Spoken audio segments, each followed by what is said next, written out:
Welcome back to ECE 220. We have had a lot of Fridays that we haven't been meeting, but we are meeting this Friday, and this is our last Friday that we will meet.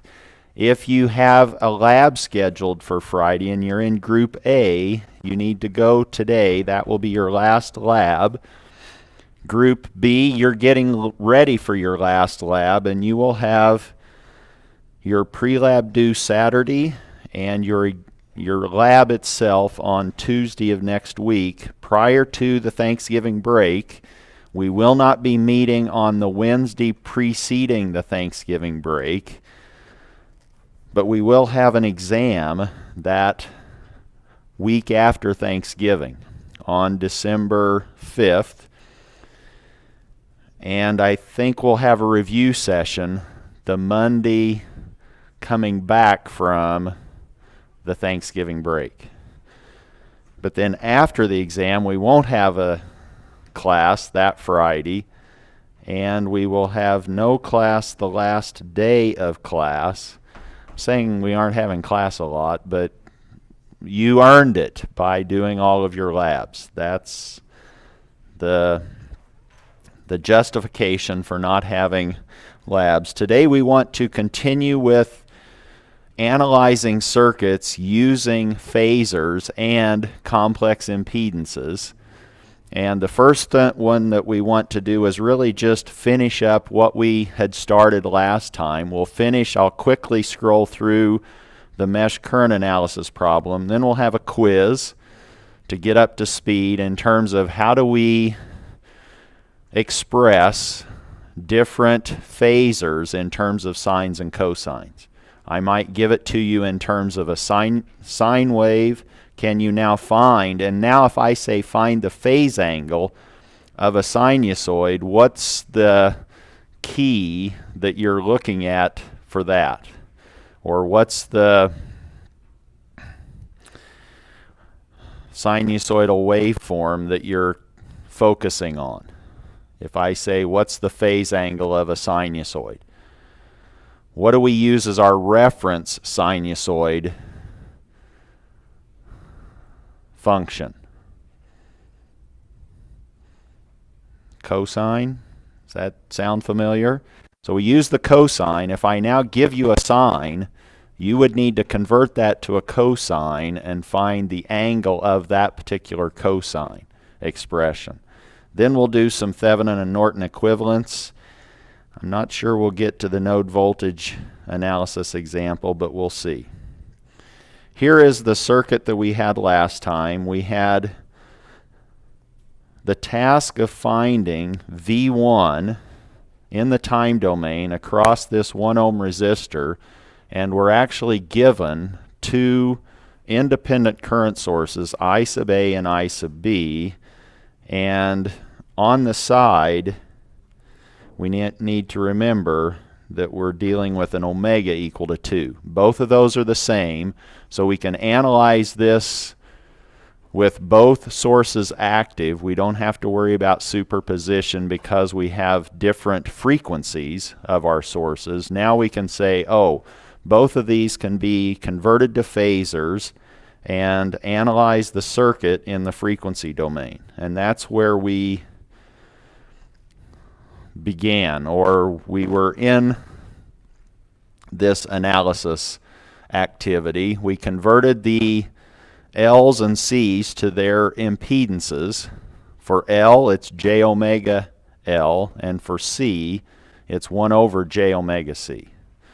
That now gives us, for the capacitor, minus J4 for its impedance. The inductor is J2.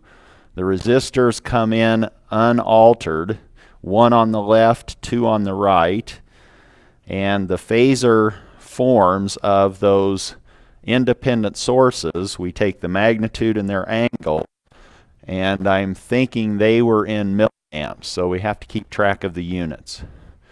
We had 1.5 at an angle of 0. You could just write that as 1.5 as a real number. You don't necessarily have to keep track of the angle if that makes it more difficult. But the B, the second source, we do need to keep track of its angle. We started to do mesh analysis. We identified 3 mesh currents. The top mesh was actually given to us because it's the same as the source current, the independent source. That source is not shared between multiple meshes. The second independent source is shared, and that's basically throwing alarm bells at us. It's saying, wait, oh, we may not be able to just do individual mesh analysis. We may have to do a super mesh, and that's what we had to do because we don't know what the voltage drop is across that independent vertical current source.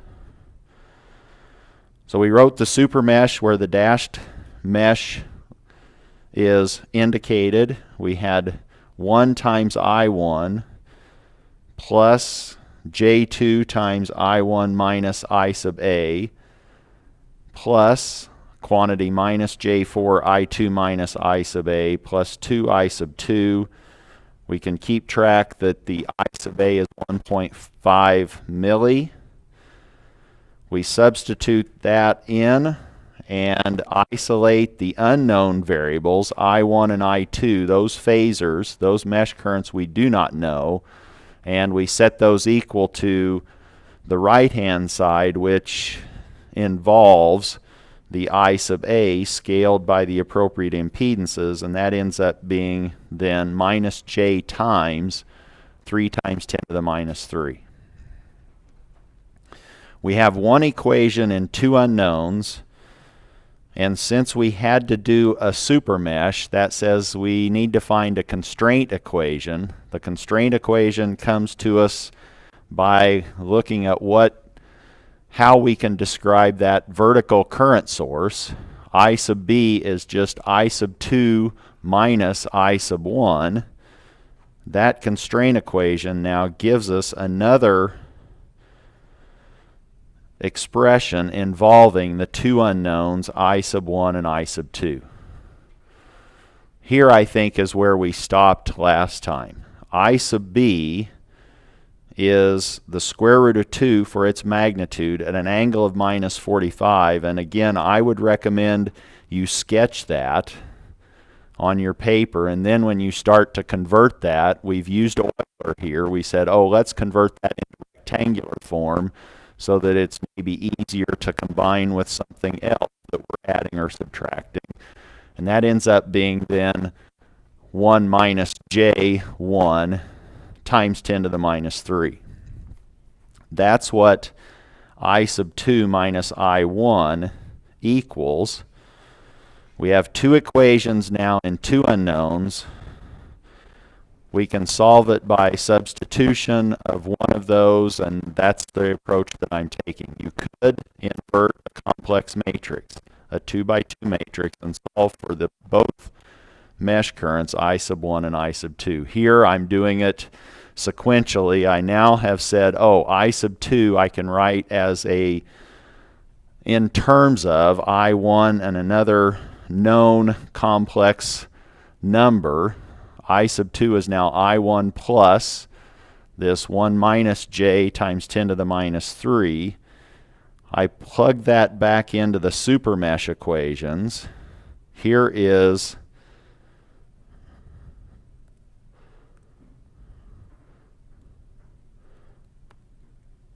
where I've substituted in I sub 2.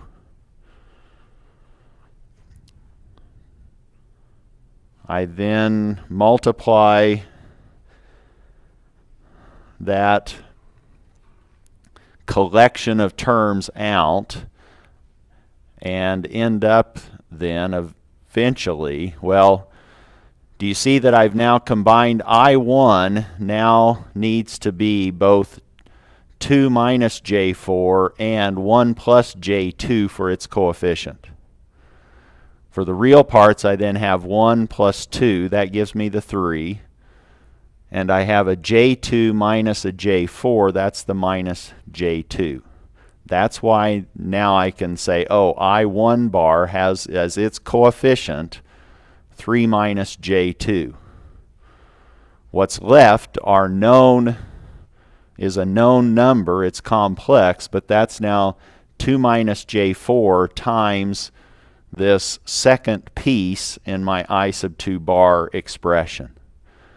And I simply went through the complex multiplication just so you could kind of see where these numbers are coming from.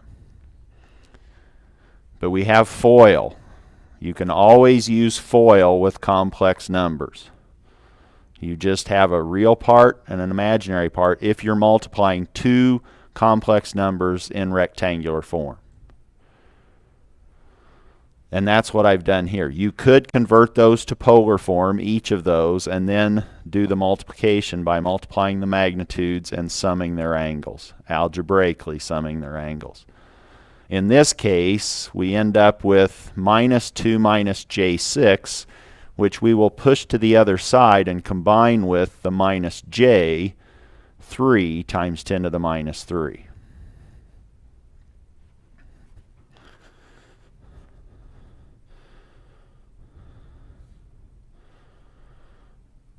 The minus 2 comes over as a plus 2. We then have a minus j3 plus a j6, and we're left then on the right-hand side with 2 plus j3 times 10 to the minus 3.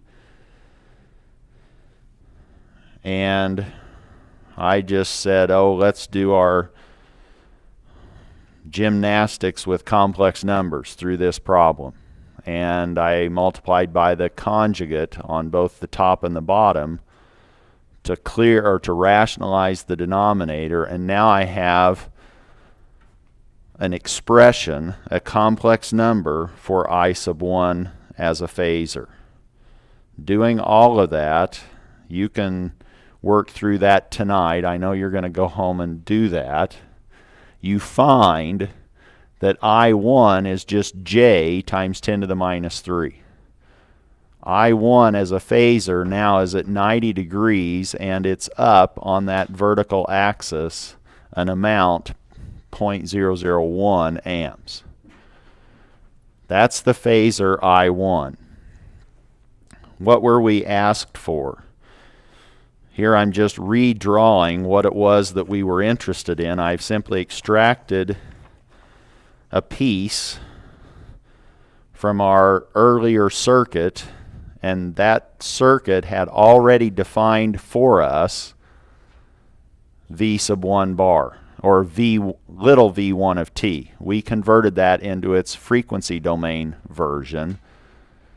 And now, using the passive sign convention, since the reference current, that was our mesh current direction, I1 was actually going clockwise, then it would in fact enter the negative terminal of V1 bar before it goes through the resistor. That's where the minus sign comes from in our Ohm's law formula for V1 bar. V1 bar now is minus 1 times I1, and I1 was just j times 10 to the minus 3. Or V1 is now minus j millivolts. That's a phasor. And where is that phasor? If you now needed to go stand on, so yesterday I was talking and I said go stand on J, and I said, oh, I'm sorry, I hope there's no J in the room. That was in another class. I don't think we have a J in this class, do we? Now we're standing on minus J times 10 to the minus 3. We don't have to go very far, but now we're going down. That's minus in the vertical direction. J is completely 90 degrees. We're now on the imaginary axis component of our real number. Or V1 is now 1 at minus 90 degrees, scaled by a milli. That's the phasor form for V1. Somebody probably outside of this room wants to know what's the sinusoidal expression for that in the time domain. And we, from this room, we can think in both domains. Time domain, frequency domain. How do we convert that? Or what does that look like now in the time domain? What was on the side? Did I have that on my napkin on the side? What was omega in the original? It was 2 radians per second. That's going to go into our time domain expression. We know the amplitude, that's 1 milli, and we know the angle. So we can now convert that to V sub 1 in the time domain is cosine of 2t, that's our omega, and the angle, the phase, is minus 90. And somebody might say, can you write that without a phase shift? In this case, because the phase shift is 90 degrees, that's convenient. That's the same, or that's equivalent to sine of 2t.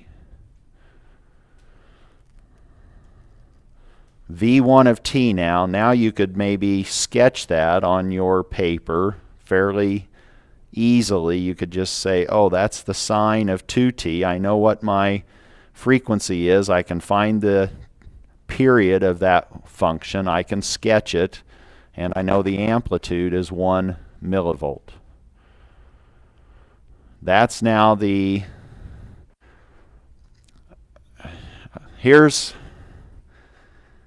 Here's a comment or a way of checking. Does that value seem reasonable? What was I1?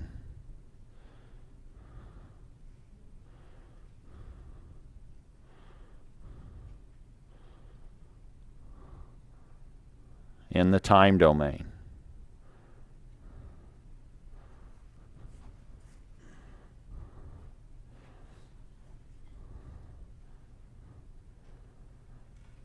Unfortunately, I1 is in the wrong direction in terms of the passive sign convention. This is kind of throwing my thought on its head. But I1 was negative sign, wasn't it? Because it had a J for it. I1 was just J milliamp. So if you converted this into the time domain, I1 of t would be 1 cosine 2t plus 90 degrees. Or if you're thinking in terms of what I want you to be thinking of, here's the cosine axis. Here's the sine axis. Here's the minus sine axis.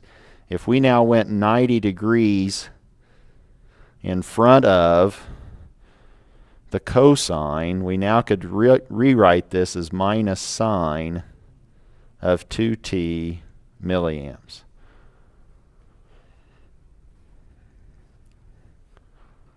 What I was wanting to say is that the current and the voltage of that resistor were aligned.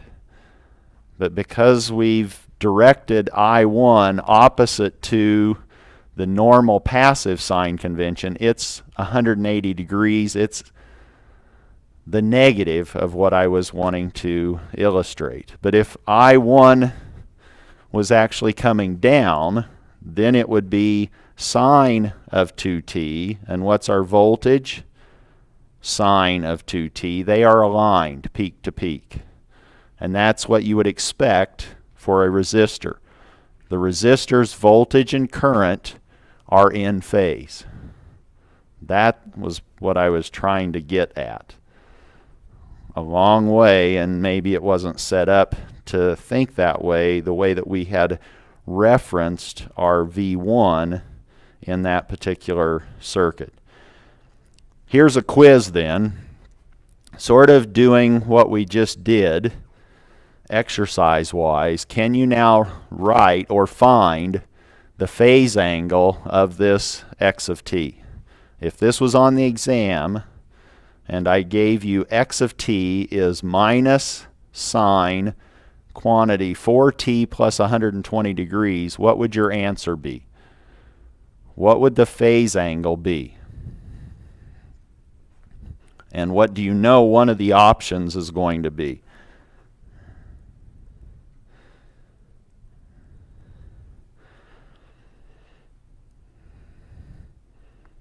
Is that correct? If I now say phase angle, what's the immediate thought that you need to be thinking of? Oh, that time domain waveform needs to be a cosine. And then I'll find the angle of that cosine. I'll look in the argument of that cosine and find its angle, and that's the phase angle for that particular x of t. Can we rewrite x of t then as a cosine?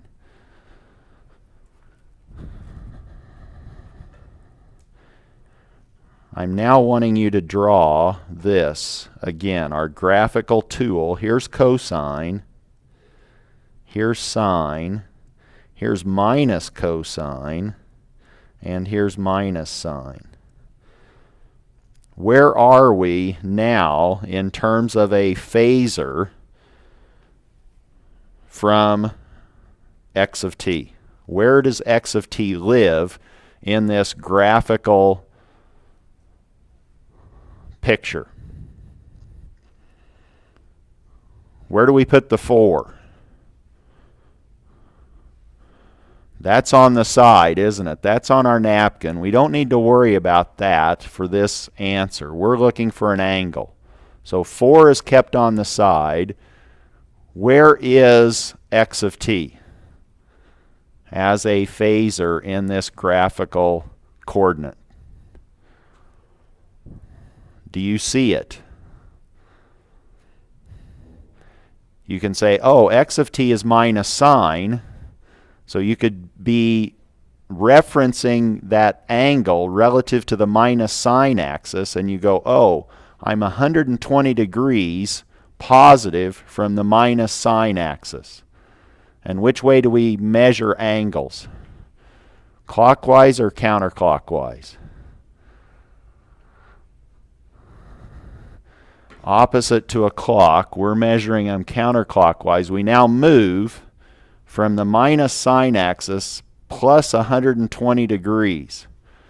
If we moved plus 90 degrees, we would be minus cosine. We're going even further than that. We're going 120. We're going 30 degrees beyond that. We now are down here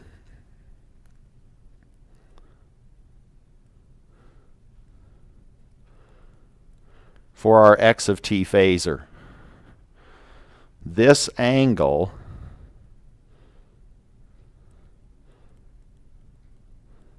is plus 120 degrees. We comfortable with that? Now we need to write it in terms of a cosine. We now need to say, oh, how do I get to that phasor in terms of my cosine reference?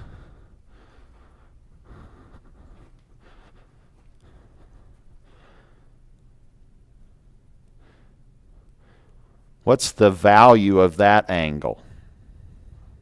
Numerical. This one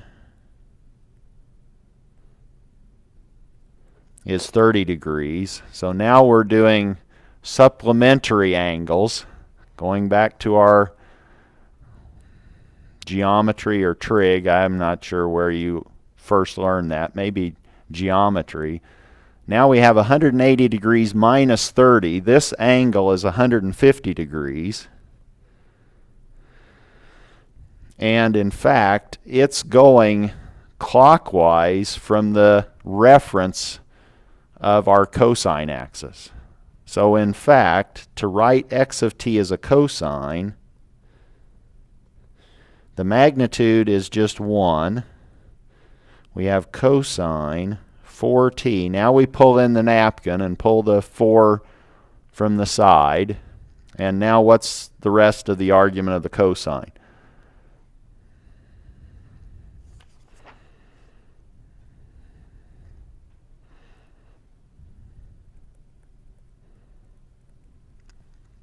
Since we're actually having to go this direction to get there, that's minus 150 degrees. And now you're hoping that one of these is minus 150 degrees. Or I guess it could have been none of the above.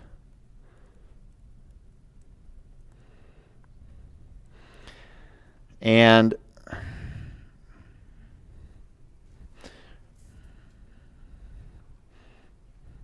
I'll stop at that point. Question?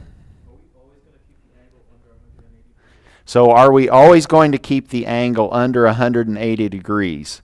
Maybe not, but the convention is to keep the angle between plus and minus 180 degrees. But you could then say, oh, that is actually cosine of 4t plus, and now you would have to go the other direction and say, oh, I'm 30 beyond 180. It could be plus 210 degrees. Did I do the algebra right? So this is equivalent. You could say that this is cosine 4t plus 180 plus 30. That would get you exactly the same place. But the convention typically is let's keep our angles between plus and minus 180. But those two are equivalent. And if one of the angles was 210, I'd have to tell the computer you get 2 possible answers that are correct on that question.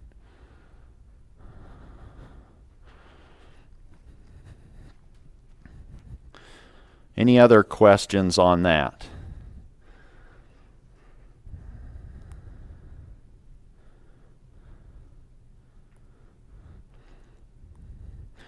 We can now, since we have access to the frequency domain, AC analysis, sinusoidal steady state analysis, now we can apply that or use those tools using what we've already learned for DC analysis.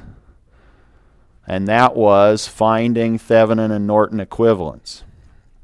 As long as we have an AC circuit, a linear circuit, we can now find a Thevenin equivalent, which would be a voltage phasor source, magnitude and angle, and an impedance in series with respect to 2 terminals A and B.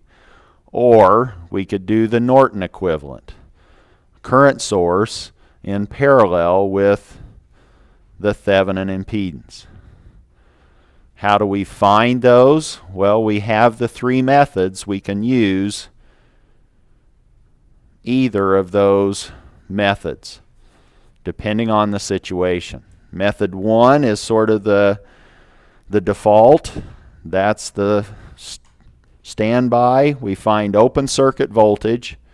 Then we analyze the circuit differently and we short A and B and we find the short circuit current. Once we've found those 2, we could then solve for the Thevenin impedance as the ratio of the open circuit voltage phasor divided by the short circuit current phasor. Method 2, if we're just wanting to find Z Thevenin, we could deactivate the independent sources and then find Z Thevenin. Now that only works if you don't have any dependent sources. If you have dependent sources, you have to go back on down and say, oh, let's use a test source, and that test source could be either a voltage source or a current source, and find the other value, either current or voltage, to then solve for Z Thevenin. That said, let's try our skills out. Let's now find a Norton circuit at terminals AB for this particular problem. And this particular circuit contains an independent voltage source, which we've already now incorporated into phasor form. Here we're not even told what omega is. All of our impedances have been provided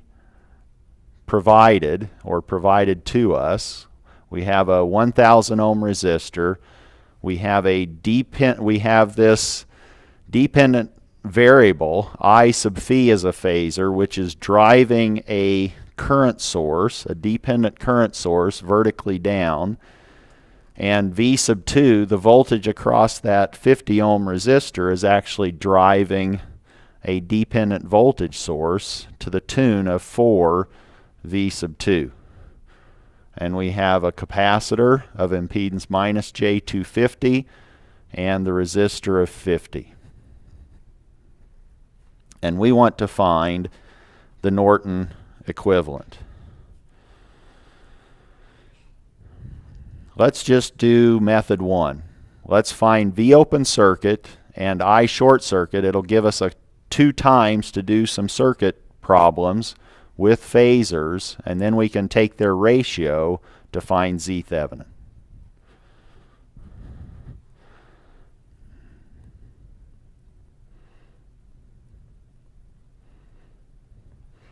We're now wanting to find V open circuit. Then we will do find I short circuit as phasors, and after all of that we will then use that information to compute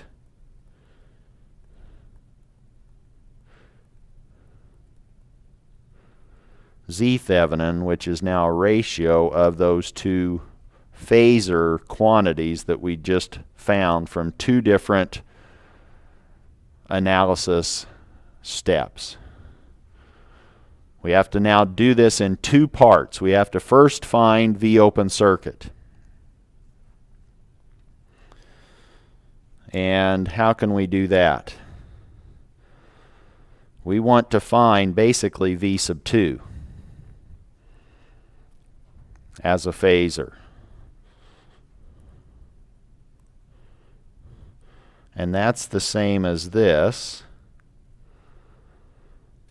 That's all the same node. Here's our common node. And here's another node voltage. But look at that. That node voltage, if we can find V sub 2, we know what that node voltage is as well. That's 4 times V sub 2. So we really only have one unknown node voltage. There's another node voltage, but that's specified as a source. Let's now write KCL at this node. So now we're looking at summing these 3 currents and setting them equal to 0.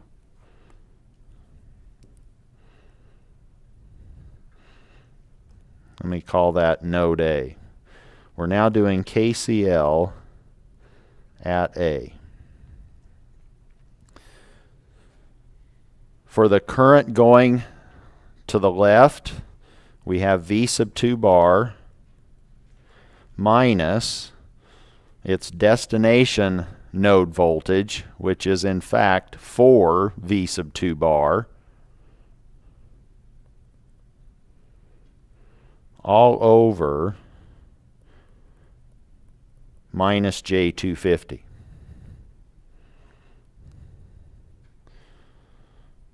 Then we have the current down through that dependent current source, which is I sub phi,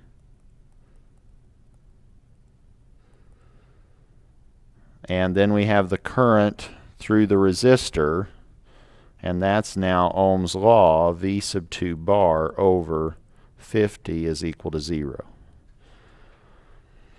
There is an equation that we obtained by writing KCL at node A. Now what do we do? Ideally, we would only have one variable unknown in that expression, but we actually have two. We have I sub phi and we have V sub 2. Do we have a way of finding or expressing I sub phi? Yes, that's Ohm's law relative to how I sub phi has been defined. I sub phi is now 25 minus where we're going, which is 4V sub 2 divided by 1,000. So we can obtain I sub phi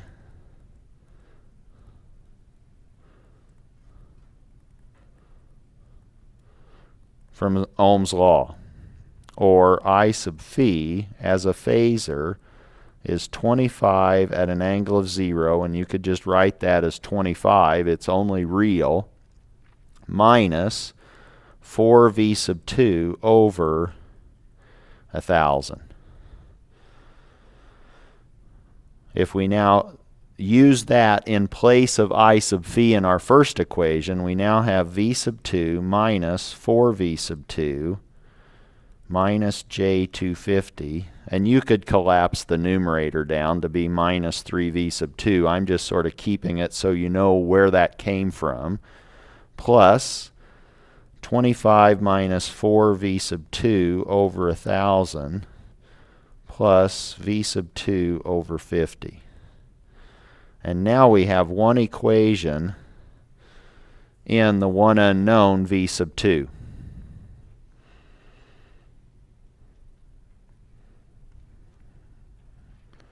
This is why you have to be comfortable playing with complex numbers. Now we have complex numbers floating around. We could simplify that maybe a little bit if we multiplied by 1,000. And that's going to give me 4 then scaling the first factor, but I also have to keep track of that minus j. But what does that do for me? If I multiplied both of these, numerator and denominator, by j, I have minus j squared downstairs. That's gone because I have a minus, and I now end up with then 4j v sub 2 bar minus 4 times 4, which is 16j v sub 2 bar, plus 25 minus 4v sub 2 bar. I'm multiplying by 1,000. That's now cleared that middle term's denominator. And then there's 20 50s in 1,000, so we now have plus 20 v sub 2 is equal to 0.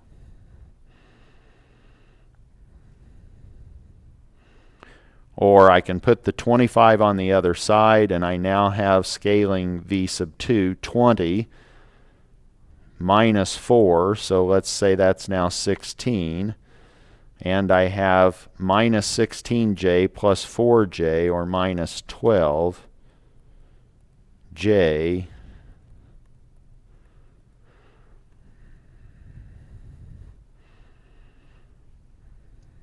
and now I can solve for v sub 2.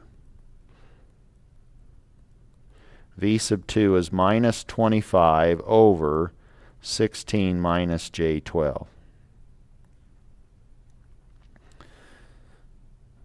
And since I just have a constant upstairs, maybe I will just multiply by 1, where 1 is the ratio of the conjugate of the denominator.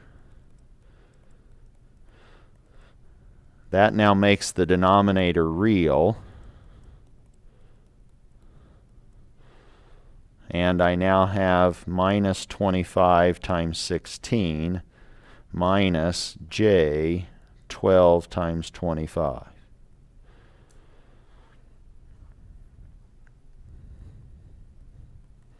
Or doing all of that multiplication and division, we end up with, and now minus 1 minus j 0.75. Or this is now 1.25 at an angle, and now you could anticipate where that angle is by drawing your complex plane. You're over here at minus 1 for the real component, and down here at minus j 0.75. There's where v sub 2 lives as a phasor. And when you're writing that, you're now finding that angle. It's a little bit bigger than 1 in magnitude. There's the 1.25, and our phasor angle is minus 143.1 degrees. That, in fact, is V Thevenin, because that was V open circuit. So now we have one of the pieces that we need to find Z Thevenin.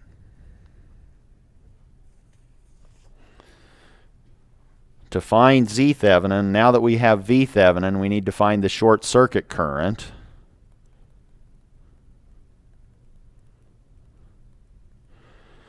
Let's now redraw the circuit. We have this was our source, 25 at 0 degrees.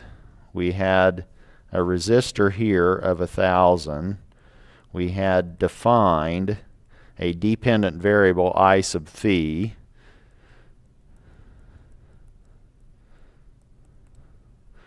This was now 4 V sub 2 bar. This was our capacitor of minus J 250.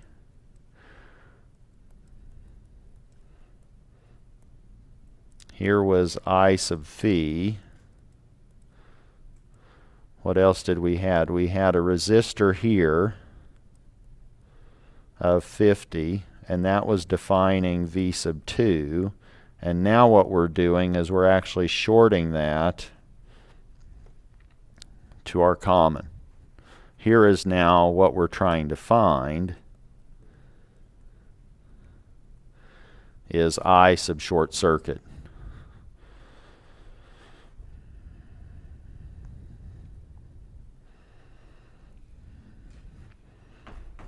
What do we know about V sub 2? Can we say anything about V sub 2 when we short that node to common? It's 0. Now we know quite a bit of things. This now starts to fall apart a little bit. We know V sub 2 bar is equal to 0 volts by the short. Now we also know what that voltage is, don't we? That's 4 V sub 2, but we know V sub 2 is 0, so this is now 0 volts.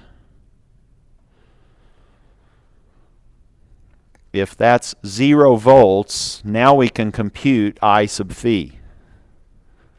I sub phi from Ohm's law is 25 divided, or let me just write it down. I sub phi is now 25 minus 0. That was the 4 V sub 2 over 1,000. Or this is 0.025 at 0 degrees amps. That's I sub phi.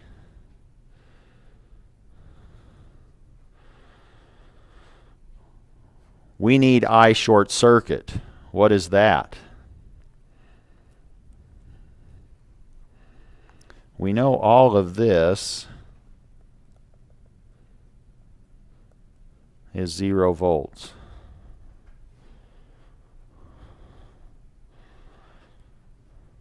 How are we going to find I short circuit? What do we know? Well, we could write KCL at that node. We could say that current plus that current plus that current plus that current sum to 0. What's the current going to the left through that capacitor's impedance?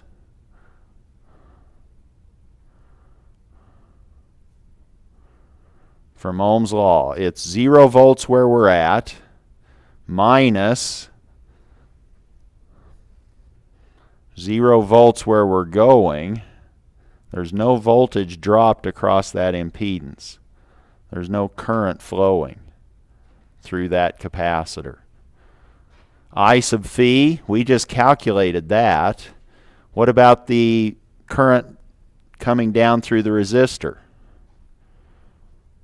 V sub phi is 0 in this configuration, so its current is 0. Now, if we performed KCL, let's again call this node A. Let's say now KCL at A says that what you've now noted is that this current, let's say that's I1, this is I sub phi, and let's call this I50. I1 is equal to 0, since it was 0 minus 0 over minus J250. KCL at A said I1 plus I sub phi plus I sub 50 plus I short circuit is equal to 0. We've determined that is 0. The current through our resistor is 0. We now know that I short circuit is minus I sub phi. And we just computed that. That was now this minus 0.025 at 0 degrees amps, or 25 milliamps. Or we could write that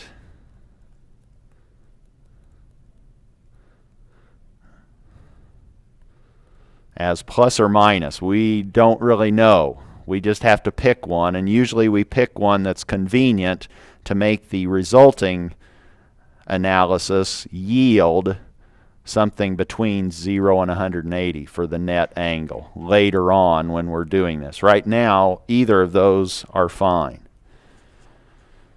So what have we done? In summary, we found V Thevenin.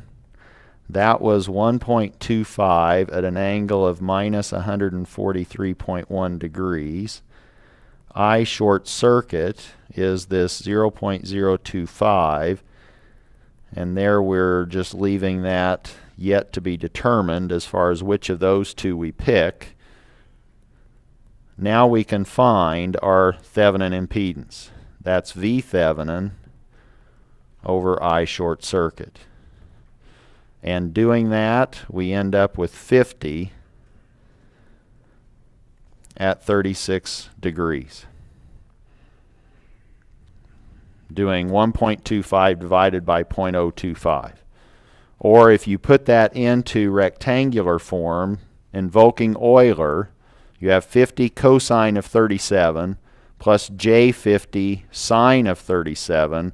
This ends up being 40 plus J30 ohms. What's your impedance? Inductive or capacitive? It's inductive. Now you know what your Norton source is. That's your I short circuit. You know your impedance. We can now draw our Norton equivalent for that circuit. I'll do that after I stop recording, so in those notes you'll find the answer.